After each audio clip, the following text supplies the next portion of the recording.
Lúcia Alves era só uma faxineira, mas no tribunal ela enfrentava o homem que tirou tudo dela. Mal sabia ele que a mulher que ele tentava esmagar guardava uma única frase, uma arma silenciosa capaz de destruir seu império. O ar no tribunal era gelado. A voz do Dr. Arthur Montenegro cortava o silêncio, carregada de um desprezo que todos podiam sentir. Então, senhora Alves, a senhora, com sua vasta experiência em limpar pisos, quer que este júri acredite que a sua opinião sobre engenharia estrutural é relevante? Ele não esperou por uma resposta. Um sorriso cruel se espalhou por seu rosto e ele soltou uma risada curta e afiada. Um som projetado para humilhar. Na plateia, alguns risos contidos seguiram o dele, como um eco venenoso. Lúcia sentiu o calor da vergonha subir pelo seu rosto. Suas mãos, calejadas de trabalho duro, agarravam a madeira do banco das testemunhas com tanta força que os nós dos dedos ficaram brancos. Ela olhava para baixo, para os próprios sapatos gastos, incapaz de encarar os olhares que a julgavam. O silêncio que se seguiu à risada era denso, pesado, um monumento à sua humilhação. Foi então que o Dr. Montenegro decidiu dar o golpe final. Ele se virou de costas para ela, um gesto de completo descarte, e se dirigiu ao juiz. Sua voz era falsamente polida. Meritíssimo, com o devido respeito, a testemunha está claramente abalada e confusa. Insistir nisso é um espetáculo desnecessário e uma perda de tempo para esta corte. Mas ao tentar apagá-la, ele acendeu algo dentro dela. O queixo de Lúcia se ergueu lentamente. O tremor em suas mãos parou. Seus olhos, antes baixos e assustados, agora encaravam as costas do advogado com uma intensidade fria e cortante. O medo tinha acabado. As costas largas do doutor Montenegro, cobertas por um terno caro e arrogante, foram o gatilho. A imagem a transportou para 7 meses atrás, para uma noite que cheirava a poeira, medo e concreto quebrado. Uma nuvem de poeira e gritos pairava sobre o que antes era o bloco 3 do condomínio Colinas. Sirenes uivavam à distância, mas para Lúcia, o único som no mundo era o batimento desesperado de seu próprio coração enquanto ela gritava o nome do filho. Mateus, cadê você, meu filho? Mateus! Ela o encontrou perto dos escombros do que deveria ser o parquinho. Uma mãozinha frágil e empoeirada saindo debaixo de uma placa de gesso. O rosto do seu menino, coberto por uma fuligem cinza, os olhos arregalados de terror antes de se fecharem, exaustos de dor. Aquele momento se partiu em 1000 pedaços dentro dela, e cada caco ainda a cortava. Dias antes da tragédia, ela estava de joelhos, limpando o piso de mármore do escritório luxuoso da construtora. Um lugar silencioso, frio, onde ela era invisível. Ela lembrava de esvaziar o lixo do Sr. Valadares, o dono da empresa, e ver uma foto dele com seus filhos sorridentes em uma praia paradisíaca. Ela não sentiu inveja, apenas uma pontada estranha, um abismo que ela não entendia. Ela era a mulher que limpava a sujeira deles, que lustrava o chão que pisavam, mas eles jamais a enxergavam. A memória seguinte era a mais nítida, a mais sagrada. O bip constante do monitor cardíaco no quarto de hospital. O cheiro de antisséptico.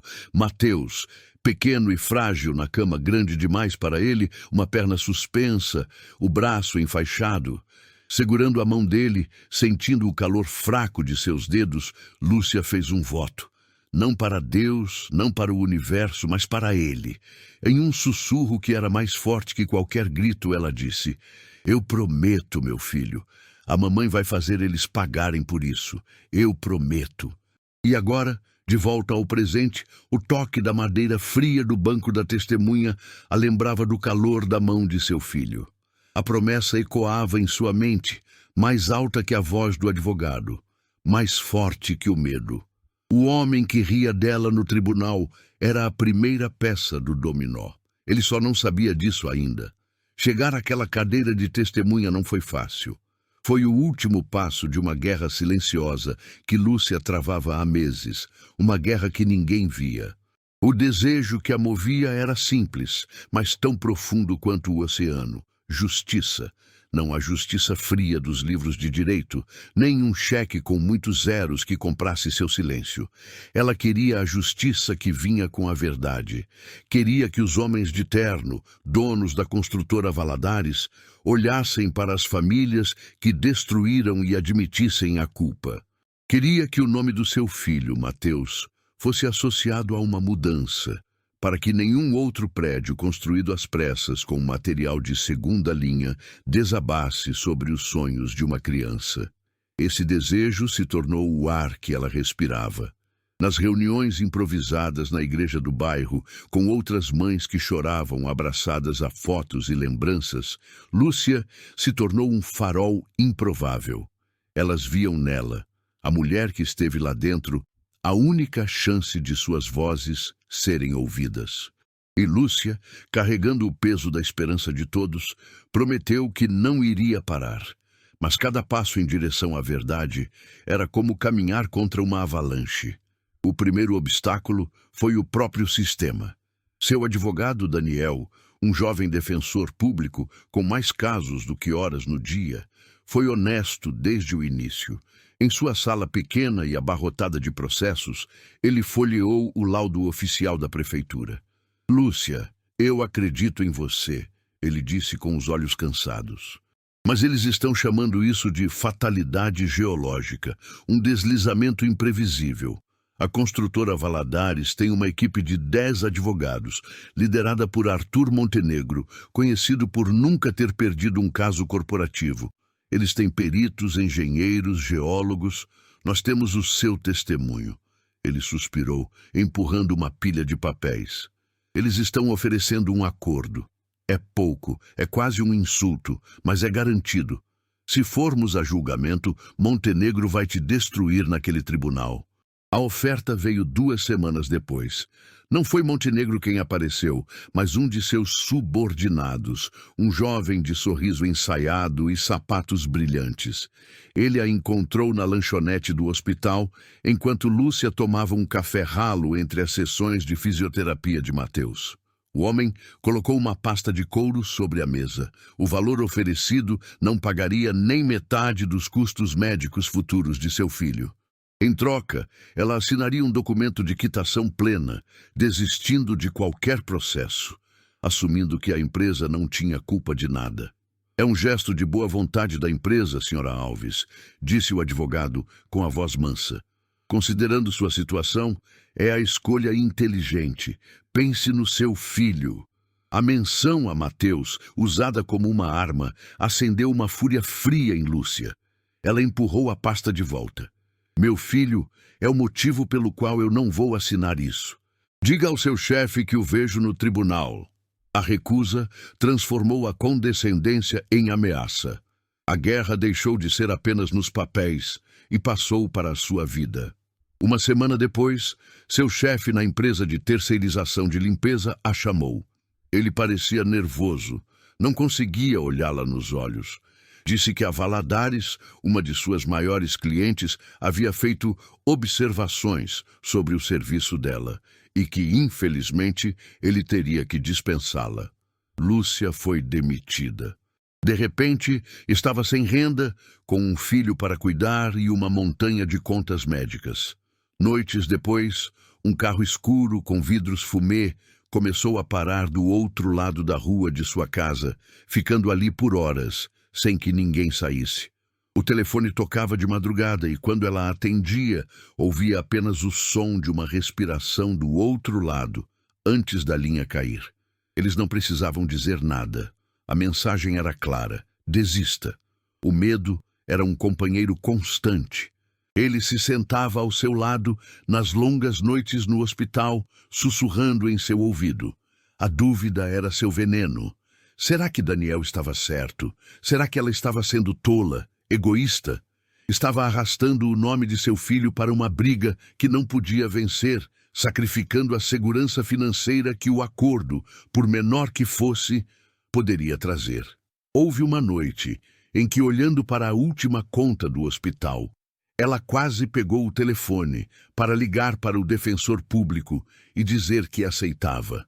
O desespero era uma corda em seu pescoço, mas então seu olhar caiu sobre Mateus, dormindo na cama.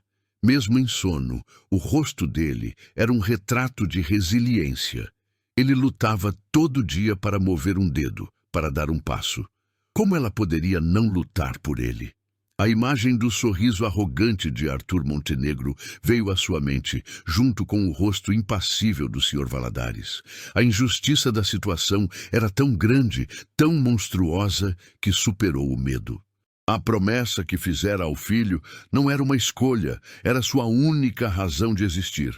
E foi com essa certeza, forjada no fogo do medo e da perda, que ela se sentou naquela cadeira, olhou para o advogado que ria dela e se preparou para a batalha final. Ela tinha perdido o emprego, a paz, a segurança, não tinha mais nada a perder. E isso a tornava a mulher mais perigosa daquele tribunal. O fogo que ardia nos olhos de Lúcia encontrou uma muralha de gelo. Doutor. Arthur Montenegro se virou, caminhou lentamente de volta para o centro do plenário e o ar de zombaria foi substituído por uma precisão cirúrgica e cruel. Ele era um predador em seu habitat natural e Lúcia era a presa exposta sob os holofotes. Ele começou com uma calma enganosa, a voz baixa e quase paternal. Senhora Alves, vamos tentar esclarecer alguns pontos para o júri. A senhora nos disse que sua profissão era faxineira. Um trabalho honrado, sem dúvida. Exige atenção, diligência. Ele fez uma pausa, deixando a falsa gentileza pairar no ar antes de desferir o primeiro golpe. Mas a senhora concorda que não lhe confere nenhuma especialização em construção civil, correto? A senhora nunca estudou engenharia ou arquitetura? Não, senhor. Lúcia respondeu, a voz pouco mais que um sussurro. Claro que não, continuou Montenegro, como se estivesse explicando o óbvio para uma criança. Então, quando a senhora afirma em seu depoimento inicial que via rachaduras preocupantes nas paredes da garagem, em que base a senhora fez essa avaliação? A senhora sabe a diferença entre uma fissura superficial de retração do reboco e uma trinca estrutural causada por recalque diferencial do solo? O silêncio de Lúcia foi a resposta que ele queria. As palavras técnicas eram como pedras atiradas contra ela, projetadas para confundi-la, para fazê-la parecer ignorante. Não? Entendo. Para a senhora, uma rachadura é uma rachadura. Assim como para um leigo, uma dor de cabeça pode ser só uma dor de cabeça, e não um aneurisma. É por isso que ouvimos os especialistas, senhora Alves. E os especialistas da construtora, engenheiros renomados com décadas de experiência, foram unânimes em seus laudos. Laudos que a defesa apresentou. A estrutura era sólida. O que aconteceu foi, como já estabelecido, uma fatalidade geológica. Ele se virou para o júri com um olhar que dizia, vejam como sou paciente, explicando o básico para esta mulher simples. Então, o que parece mais provável para os senhores? Que uma equipe inteira dos melhores engenheiros do país errou em seus cálculos? Ou que uma faxineira, sem nenhum conhecimento técnico, interpretou mal uma simples fissura na parede? Ele não parou por aí. O ataque se moveu de sua profissão para sua mente, sua memória. Vamos falar sobre o que a senhora alega ter ouvido. Conversas, trechos de frases, em um ambiente de escritório grande, tarde da noite. A senhora estava cansada, imagino. É um trabalho exaustivo. Eu não estava tão cansada. Lúcia tentou se defender. Ah, não. A senhora trabalhava em 2 empregos na época, não é? Cuidava de seu filho durante o dia, da casa, e depois enfrentava uma jornada dupla de limpeza, uma rotina brutal. E mesmo assim, a senhora quer que acreditemos que, enquanto manejava um aspirador de pó barulhento ou um carrinho de limpeza, conseguiu ouvir e memorizar com perfeita clareza conversas técnicas sobre as quais não entendia nada? Ele caminhou até a bancada da promotoria, pegou um documento. Seu depoimento diz que o senhor Valadares mencionou a palavra acelerar. A senhora tem certeza de que ele não disse otimizar ou remanejar? Ou talvez a senhora estivesse pensando na lista do supermercado? Com todo respeito, senhora Alves, a mente humana é uma coisa traiçoeira, especialmente sob estresse e exaustão. Não é possível que a sua memória, tingida pela dor inimaginável da sua perda, tenha começado a criar conexões, a preencher os espaços em branco para encontrar um culpado, qualquer culpado, para aplacar uma dor que de outra forma seria insuportável. Ele a pintava agora não como uma mentirosa, mas como uma louca, uma figura trágica, digna de pena, cujas palavras eram fruto do delírio de uma mãe enlutada.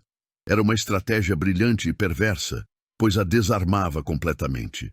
Como ela poderia provar que não estava louca? Como poderia provar a solidez de suas próprias memórias? Então, ele partiu para o golpe mais baixo, o ataque ao seu caráter. Ele mudou o tom novamente, agora soando grave, como um pai decepcionado. Senhora Alves, vamos falar sobre a proposta que minha firma, representando a construtora Valadares, lhe fez há alguns meses. A senhora se recorda? Lúcia engoliu em seco. Sim, uma proposta que incluía a cobertura total e vitalícia de todos os tratamentos médicos do seu filho Mateus, além de uma compensação financeira para que a senhora pudesse se reerguer sem precisar trabalhar por anos. Uma proposta feita de coração por uma empresa que, mesmo sem ter culpa, se sensibilizou com a sua tragédia. A senhora se lembra de ter recusado essa proposta? Não era sobre o dinheiro, disse ela, a voz embargada. Ah! Exclamou Montenegro com uma surpresa teatral. Não era sobre o dinheiro. Fico feliz em ouvir isso. Mas então me pergunto, sobre o que é então? Porque ao recusar uma ajuda garantida e arrastar sua família para este circo midiático, a senhora colocou o futuro do seu filho em risco, a não ser que alguém a tenha convencido de que o prêmio final, o pote de ouro no fim do arco-íris de um processo judicial, seria muito maior. Não foi isso, senhora. Alves, não foi a ganância que falou mais alto que a prudência. A senhora não está, de fato, usando a tragédia do seu próprio filho como um bilhete de loteria. A acusação foi tão vil, tão monstruosa, que o ar saiu dos pulmões de Lúcia. Lágrimas de pura raiva e humilhação brotaram em seus olhos, e foi exatamente isso que Montenegro queria. Para o júri, ela não chorava pela injustiça, chorava porque fora exposta. Ele se aproximou mais um passo do banco das testemunhas, a voz caindo para um sussurro venenoso que todos, no entanto, puderam ouvir. É isso que está fazendo, não é? Apostando a estabilidade do seu filho em uma história fantasiosa, na esperança de um pagamento milionário. Ele a deixou se afogar no próprio silêncio, as lágrimas escorrendo por seu rosto. Ele tinha conseguido. Tinha transformado a vítima em vilã, a testemunha em uma mentirosa gananciosa e desequilibrada. Ele se virou para o juiz, o trabalho concluído. Meritíssimo! A defesa não tem mais perguntas. Acredito que a motivação e a credibilidade da testemunha foram devidamente esclarecidas. Ele caminhou de volta para sua mesa e, ao passar por seu cliente, o senhor Valadares, permitiu-se um pequeno sorriso de vitória. Então, ele olhou uma última vez para Lúcia, uma figura destruída, soluçando silenciosamente. O olhar dele não tinha compaixão. Tinha apenas o triunfo frio de quem esmaga um inseto. E, para selar sua vitória, ele soltou um pequeno som, quase um suspiro, um riso contido e desdenhoso. Um som que dizia sem palavras: "Você achou mesmo que podia me vencer? Você não é nada." O som daquela risada foi o eco de todas as portas que já se fecharam na cara de Lúcia, de todas as vezes que ela foi ignorada, de toda a injustiça do mundo concentrada em um único, devastador momento. O som da risada de Arthur Montenegro foi como um prego em um caixão. Para Lúcia, naquele instante, a batalha estava perdida. O peso do mundo que ela carregara nos ombros por tantos meses finalmente a esmagou. As lágrimas que escorriam por seu rosto não eram mais de raiva, mas de uma derrota profunda e desoladora. Ela via os rostos do júri. Alguns a olhavam com pena, o que era quase pior que o desprezo. Outros desviavam o olhar, constrangidos pela sua dor exposta. Ela via o sorriso satisfeito no rosto do Sr. Valadares e o triunfo inabalável nos olhos de seu advogado. Eles tinham vencido. Ele a transformara exatamente naquilo que dissera que ela era. Uma figura patética, uma mãe desequilibrada, uma piada. A promessa que fizera a Mateus agora parecia uma fantasia tola. O que ela, uma faxineira, achava que poderia fazer contra deuses como aqueles? O zumbido em seus ouvidos abafava o som do tribunal. O juiz pigarreou, pronto para encerrar o capítulo. Aquele era o fim. O juiz, um homem de meia idade com uma expressão permanentemente cansada, ajeitou seus óculos. Sua voz era protocolar, um simples trâmite antes de dispensá-la. A testemunha pode se retirar, ele começou a dizer, mas por alguma formalidade ele se corrigiu, dirigindo-se a ela uma última vez. A senhora tem algo mais a acrescentar em sua defesa, senhora Alves? A pergunta foi feita por hábito, não por expectativa. Era uma porta se fechando, e todos na sala sabiam disso. O silêncio que se seguiu foi a confirmação. Lúcia não respondeu. Ela apenas balançou a cabeça negativamente, um movimento quase imperceptível, o gesto final de rendição. E foi nesse abismo, nesse vazio de esperança, que uma imagem surgiu em sua mente. Não era a imagem de Mateus no hospital, frágil e quebrado. Era Mateus, um ano antes, no seu aniversário de 7 anos. Eles não tinham dinheiro para uma festa, então Lúcia fizera um bolo pequeno e comprara uma única vela. Quando ele a soprou, ela perguntou qual fora o seu desejo. O menino, com a sinceridade brutal das crianças, não pediu um brinquedo ou uma bicicleta. Ele a abraçou e disse: "Meu desejo é que você nunca mais chore, mãe, porque você é a mulher mais forte do mundo." A lembrança foi como um raio de luz na escuridão. A força que seu filho via nela, a força que ela mesma esquecera que possuía. Ele não a via como uma faxineira, uma coitada. Ele a via como uma heroína. A promessa que ela fizera em seu leito de hospital não era sobre vingança ou dinheiro. Era sobre ser digna da fé que seu filho tinha nela. Ao mesmo tempo, do outro lado da sala, ela viu Daniel, seu defensor público. Ele parecia tão derrotado quanto ela. Mas quando seus olhos se encontraram, ele fez algo inesperado. Ele não desviou o olhar. Ele a encarou e deu-lhe um único e firme aceno de cabeça. Era um gesto minúsculo que ninguém mais notou. Mas não era um aceno de compaixão. Era um aceno de comando. Um sinal que dizia: "Agora, Lúcia, o que você me contou, diga a eles. Esta é a única chance que temos." A memória de seu filho lhe deu o motivo. O aceno de Daniel lhe deu a permissão. A combinação das duas coisas foi a faísca que encontrou o barril de pólvora. Algo mudou. A transformação foi lenta, quase imperceptível no início, mas inegável. Primeiro, as lágrimas pararam de escorrer. Lúcia ergueu a mão, não com a delicadeza de quem enxuga uma lágrima, mas com a aspereza de quem limpa o suor do rosto antes de voltar a um trabalho pesado. Ela passou as costas da mão calejada sobre as bochechas, um gesto prático, definitivo. O choro havia cessado, então sua postura mudou.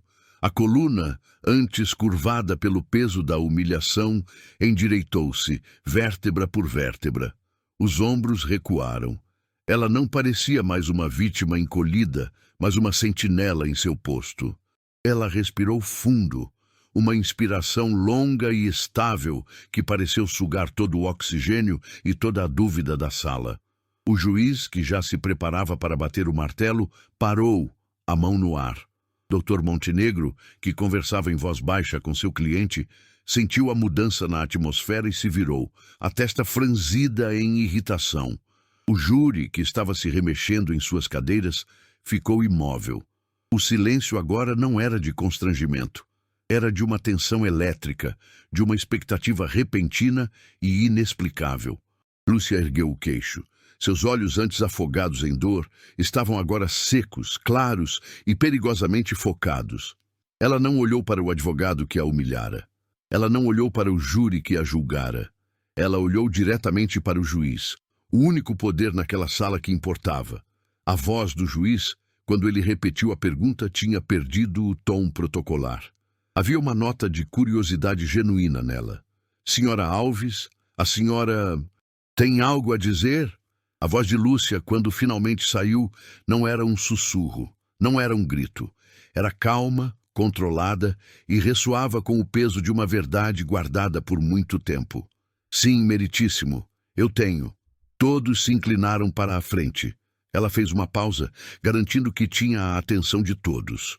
Então, ela se permitiu um breve olhar na direção de Arthur Montenegro, que a observava com um misto de confusão e desdém.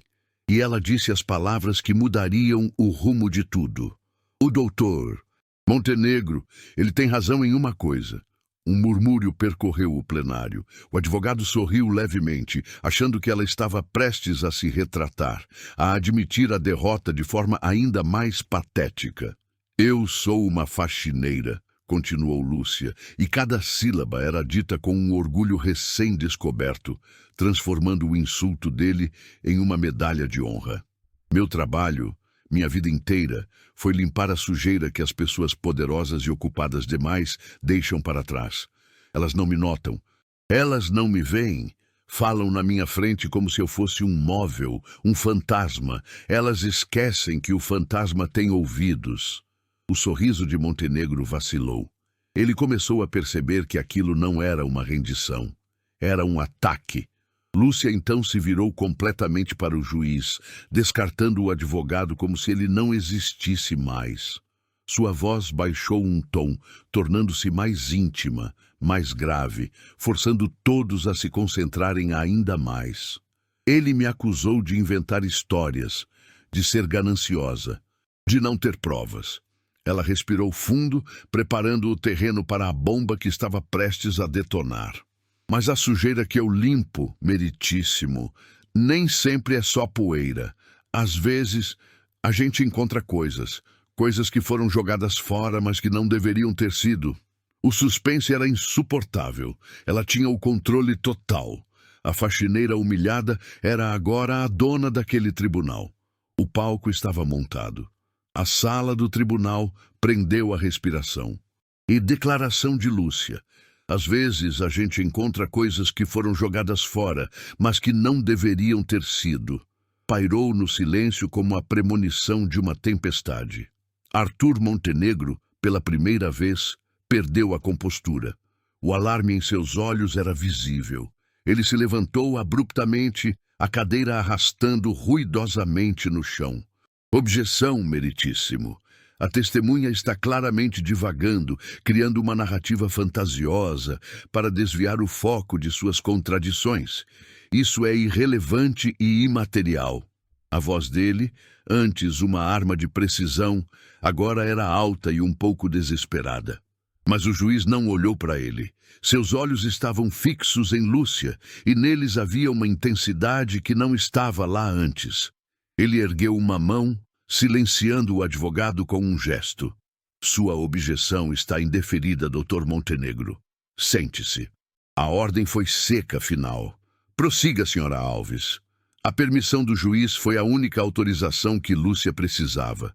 Ela respirou fundo, não mais como uma vítima, mas como uma narradora, prestes a revelar o último capítulo de uma história de terror. Foi numa terça-feira, 3 semanas antes do prédio cair. Eu estava fazendo a limpeza noturna, como sempre. Era tarde. O andar da diretoria estava vazio. O escritório do Sr. Valadares era o último da minha rota. Ela descrevia a cena com uma clareza que transportou todos para aquele momento. Lembro do cheiro de café frio e do barulho baixo do ar-condicionado. Ao lado da mesa dele, havia uma daquelas máquinas grandes que picotam papel. Ela estava com a luz vermelha de erro piscando, estava engasgada. Meu trabalho é deixar tudo em ordem. Então eu a desliguei da tomada e abri o compartimento para ver o que tinha acontecido. O detalhe era tão mundano, tão específico de sua profissão, que ninguém duvidou. Era a verdade. Alguns pedaços de papel, amassados e meio rasgados, tinham ficado presos nas lâminas. Eu os puxei com cuidado para não me cortar. Eram só tiras de lixo. Meu primeiro instinto foi amassar tudo e jogar no saco de lixo que eu carregava. Mas então, eu vi uma palavra em um dos pedaços maiores. Uma palavra escrita em letras maiúsculas, com caneta vermelha. Inseguro. Montenegro se mexeu em sua cadeira, desconfortável. O Sr. Valadares, ao seu lado, estava pálido como cera. Lúcia continuou, sua voz firme como uma rocha. Eu não sei porquê. Foi um instinto, uma sensação ruim na boca do estômago. Eu olhei para os lados, para o corredor vazio, e em vez de jogar aqueles pedaços no lixo, eu os coloquei no bolso do meu avental. Levei para casa. Naquela noite, depois que Mateus dormiu, eu espalhei aquelas tiras de papel na minha mesa da cozinha. Era um quebra-cabeça do inferno. Faltavam partes, mas eu juntei o que pude. A imagem de Lúcia, sob a luz fraca de sua cozinha, montando os fragmentos do destino de dezenas de famílias, era de uma força avassaladora. Eu não sou estudada, meritíssimo. Tinha palavras que eu não entendia. Taxa de cisalhamento, fadiga de vergalhão. No dia seguinte, pedi ajuda ao filho da minha vizinha, que está no ensino médio. Ele pesquisou as palavras para mim no computador. Ela fez uma pausa, e o silêncio no tribunal era absoluto. Ninguém respirava. Era uma página de um relatório, um laudo técnico, e mesmo faltando pedaços, as frases que estavam lá eram claras. Uma delas dizia: qualidade do concreto nos pilares de sustentação severamente comprometida. Outra dizia: risco de colapso progressivo em caso de abalo sísmico ou sobrecarga. E no final da página, a última frase que eu consegui montar estava sublinhada 2 vezes. Ela dizia: recomendação urgente, interdição imediata da estrutura para avaliação de risco. Um suspiro coletivo percorreu o plenário. Era a prova. A arma do crime que Montenegro passara meses dizendo que não existia. Mas Lúcia ainda não havia terminado. Aquele era o crime da empresa. Faltava o crime do advogado. Eu guardei aquele papel, meritíssimo. Dei para o meu advogado, Daniel. Ele mandou para a perícia, que confirmou que era compatível com os documentos da construtora. Mas tem um detalhe. Um detalhe que eu não contei a ninguém, porque eu não tinha entendido a importância dele até hoje, até ouvir a voz do Dr. Montenegro de novo, até ele me humilhar e rir de mim.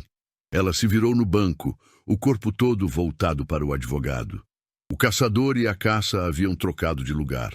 Naquela mesma noite, Dr. Montenegro, um pouco antes de eu encontrar os papéis na trituradora, o senhor se lembra de onde estava? Arthur Montenegro a encarou, os olhos arregalados de pânico. Ele abriu a boca, mas nenhum som saiu. Eu vou refrescar sua memória, disse Lúcia, implacável. O senhor estava na porta do escritório do senhor Valadares. Ele estava saindo e o senhor estava ao telefone, na sua frente. E o senhor disse uma frase. Eu ouvi. Eu estava limpando o corredor. E o senhor nem me viu. O senhor disse com essa mesma voz cheia de si que usou para me chamar de mentirosa. Fique tranquilo. Eu mesmo garanti que o laudo do primeiro perito fosse picotado. Ninguém nunca vai achar aquilo. O único relatório que existe oficialmente agora é o nosso, o que diz que o prédio era um palácio. Ela então se virou de volta para o juiz, para dar o golpe de misericórdia. Sua voz agora era um trovão. Meritíssimo! O Dr. Montenegro me acusou por 1 hora de não ter provas, de ser uma oportunista. Mas o que ele não sabia, o que ele nunca poderia imaginar, é que a faxineira que ele tanto despreza não só ouviu a ordem para destruir a prova, como encontrou os pedaços dela no lixo, minutos depois de ele dar as costas, achando que sua sujeira estava limpa. Foi a detonação. Arthur Montenegro saltou da cadeira. Protesto! Isso é um absurdo! Ela está mentindo! É uma vingança pessoal! Essa mulher é louca! Seus gritos ecoaram, a máscara de profissionalismo derretendo para revelar o rosto aterrorizado de um homem culpado. O Sr. Valadares colocou a mão no braço dele, tentando contê-lo, mas era tarde demais. O pânico era uma confissão. O juiz bateu o martelo 1, 2, 3 vezes. Silêncio! Sua voz retumbou, sobrepujando os gritos de Montenegro, e então ele fez o que ninguém jamais o vira fazer. Ele se levantou. Lenta, deliberadamente, ele se ergueu de sua cadeira, o símbolo máximo de sua autoridade, e olhou de cima para a cena caótica. O ato de se levantar mudou tudo. Não era mais um julgamento. Era um acerto de contas. Seus olhos passaram por Montenegro com um desprezo glacial. Pousaram no pálido senhor Valadares e finalmente se fixaram em Daniel, o defensor público. Doutor Daniel, a testemunha mencionou um documento. Daniel, que assistia a tudo atônito e maravilhado, se levantou, segurando uma pasta. Sim, meritíssimo. Os fragmentos do relatório original estão aqui, com o laudo da perícia que atesta sua proveniência. O juiz assentiu. A decisão estava tomada. Sua voz era fria como aço. Este julgamento está suspenso. Ele apontou o martelo na direção da mesa da defesa. Oficiais de justiça, os senhores Arthur Montenegro e Valadares estão detidos por esta corte. Eles estão sob investigação imediata por perjúrio, fraude processual e supressão de provas. Ninguém entra ou sai do escritório de advocacia Montenegro até que uma busca e apreensão completa seja realizada. O caos explodiu. Repórteres correram, oficiais se moveram, e em meio a tudo isso, Lúcia Alves permaneceu sentada, em silêncio. A mulher que entrara ali como uma faxineira humilhada, agora observava, do centro do furacão que ela mesma criara, a queda dos gigantes. A verdade não precisou de um terno caro, só precisou de uma voz. A queda do martelo do juiz foi o som que iniciou um terremoto. O caos que tomou conta do tribunal foi apenas o primeiro tremor. Ao sair do prédio, guiada por um Daniel atônito, que agora a olhava com uma admiração quase sagrada, Lúcia foi recebida por um mar de microfones e flashes. As perguntas vinham de todos os lados, uma avalanche de vozes curiosas. Senhora Alves, como a senhora descobriu a fraude? A senhora tem medo de represálias? O que a senhora tem a dizer para as outras famílias? Ela não respondeu. Apenas se agarrou ao braço de Daniel, enquanto as outras mães e pais do condomínio Colinas abriam caminho para ela, abraçando-a entre lágrimas de alívio e gratidão. Naquele momento, em meio ao caos, ela não era uma heroína. Era apenas uma deles, a que por acaso do destino teve a chance de lutar. A sua vitória era a vitória de todos. Nos dias e semanas que se seguiram, a história de Lúcia Alves, a faxineira que derrubou um império, se espalhou como fogo. A frase dela no tribunal não destruiu apenas a carreira de Arthur Montenegro. Ela implodiu uma fortaleza de corrupção e arrogância construída ao longo de décadas. As manchetes contavam a história em capítulos dramáticos. Prova estava no lixo. Faxineira revela esquema milionário. Licença cassada. Arthur Montenegro, o advogado invencível, enfrenta prisão. A busca e apreensão no escritório de advocacia revelou não apenas os arquivos relacionados ao caso Colinas, mas uma teia de outros casos onde provas foram manipuladas e testemunhas intimidadas. O engenheiro Horácio Silva, encorajado pela coragem de Lúcia, procurou a promotoria e se tornou a testemunha-chave, detalhando como fora ameaçado e coagido por Montenegro a desaparecer. O império do advogado ruiu. Ele, que construíra sua fama destruindo a vida de pessoas comuns nos tribunais, viu sua própria vida ser desmantelada sob o peso de suas próprias mentiras. O senhor Valadares, em uma tentativa desesperada de salvar a si mesmo, fez um acordo de delação premiada, entregando uma rede de empresários e fiscais corruptos. A queda de um prédio levou à demolição de todo um sistema de impunidade. Mas Lúcia não acompanhou os detalhes sórdidos de perto. Sua guerra havia terminado naquele tribunal. Ela não queria vingança, queria paz. Queria o futuro que lhe haviam roubado de volta. A indenização que a construtora, agora sob nova direção e tentando limpar seu nome, foi forçada a pagar a todas as vítimas, foi substancial. Mas para Lúcia, o dinheiro nunca foi o prêmio. Ele era apenas a ferramenta. A ferramenta que pagou pela melhor equipe de médicos e fisioterapeutas para Mateus. A ferramenta que lhe permitiu alugar uma pequena casa com um quintal, onde o sol batia pela manhã.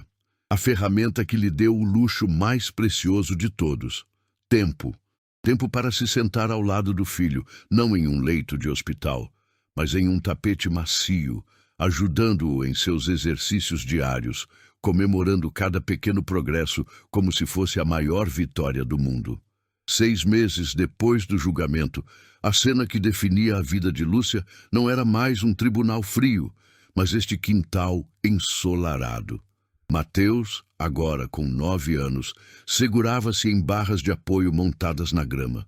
Ele suava, o rosto concentrado, enquanto dava um passo depois outro. Suas pernas ainda eram fracas, mas eram as pernas de um menino que estava andando. Ao chegar ao fim das barras, ele olhou para a mãe, com um sorriso ofegante e triunfante. "Eu consegui, mãe, viu?" Lúcia, sentada em um banco de madeira, aplaudiu. As lágrimas em seus olhos agora eram de uma felicidade tão pura que doía. "Eu vi, meu filho. Eu sempre soube que você conseguiria." Daniel, o jovem defensor público, estava lá, visitando-os não como advogado, mas como um amigo da família. Ele observava a cena maravilhado. "Ele é um lutador", disse ele a Lúcia. "Ele sempre foi", respondeu ela, os olhos nunca deixando o filho. "Ele era a minha força." No final, a história de Lúcia Alves não era sobre um advogado arrogante ou uma empresa corrupta. Era sobre dignidade, sobre o valor de uma pessoa que a sociedade decidiu que não valia nada. Ela provou que a verdade não depende da conta bancária ou do diploma na parede de quem a diz. A justiça, por vezes, é encontrada não nos grossos livros de leis, mas nos fragmentos de um relatório jogado no lixo, nas palavras de uma mãe corajosa. Lúcia ensinou a uma cidade inteira, a um país, uma lição que ecoaria por muito tempo. A verdade não precisa de um terno caro ou de um vocabulário complexo para ser poderosa. Às vezes, ela só precisa de uma única voz, que, mesmo tremendo de medo, se recusa a ser silenciada. E essa voz, por mais humilde que seja, tem a força para abalar os alicerces do mundo.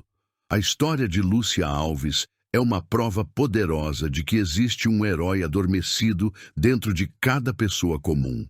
Uma força que, quando despertada pela injustiça, tem o poder de mover montanhas. A voz dela foi sua única arma e a coragem foi sua munição. Ela nos lembra que não importa quão pequenos ou invisíveis nos sintamos. Nossa verdade tem um peso imenso. Agora, nós queremos ouvir a sua voz. Se a jornada de Lúcia mexeu com você, se você acredita na força de uma pessoa que se recusa a ser silenciada, comente aqui embaixo a palavra coragem. Vamos transformar este espaço em um mural de força, mostrando ao mundo que vozes unidas jamais serão ignoradas.